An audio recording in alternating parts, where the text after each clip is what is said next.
भगवान श्री सत्य साई बाबा जी की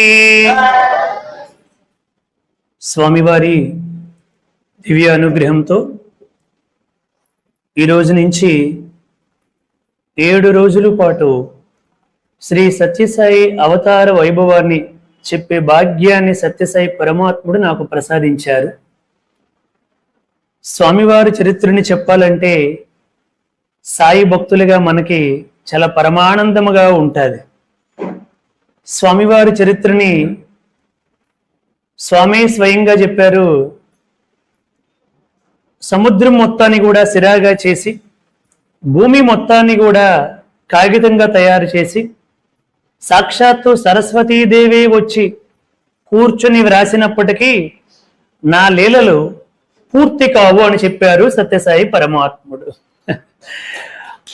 అటువంటి స్వామివారి దివ్య అవతార వైభవాన్ని, వారి యొక్క మహిమలని, వారి యొక్క ప్రబోధలని 7 రోజుల్లో పూర్తి చేయడం ఎవరికి సాధ్యం కాదు. ఏదో కొద్దిగా చెప్పాము అన్నటువంటి సంతృప్తిని పొందడానికి స్వామి ఆ అవకాశాన్ని ప్రసాదించారు. అవతరించుటయనుటలో అర్థమేమి, ప్రజలపై ప్రీతి వాత్సల్య పరతతోడ, వారి స్థాయికి దైవంబు వచ్చు భువికి, జీవ ప్రజ్ఞతో పాటుగా దైవ ప్రజ్ఞ.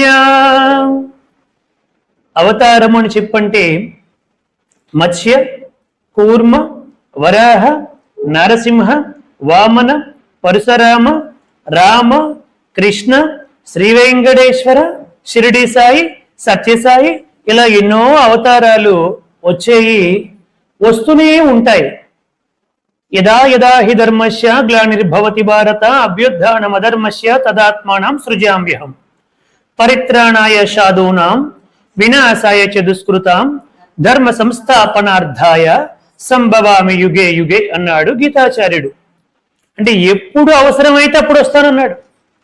నేను ఎప్పుడు సంకల్పించుకుంటే, ఎప్పుడు అవసరమైతే, ఎప్పుడు సాధు పురుషులకి ఇబ్బందులు కలుగుతూ ఉంటాయో, ధర్మానికి ఎప్పుడు గ్లాని ఏర్పడుతుందో అప్పుడు నన్ను నేనే సృష్టించుకుంటాను అన్నాడు ఆయన. కాబట్టి స్వామివారి యొక్క అద్భుత అవతారం కూడా అలా వచ్చినటువంటిదే. అయితే ఆ అవతారాలు వచ్చినప్పుడు మనకి బాగా తెలిసినటువంటివి, ప్రాచుర్యములో ఎల్లప్పుడూ ప్రతి ఒక్కరికి తెలిసినటువంటివి ఈ దశావతారాలు.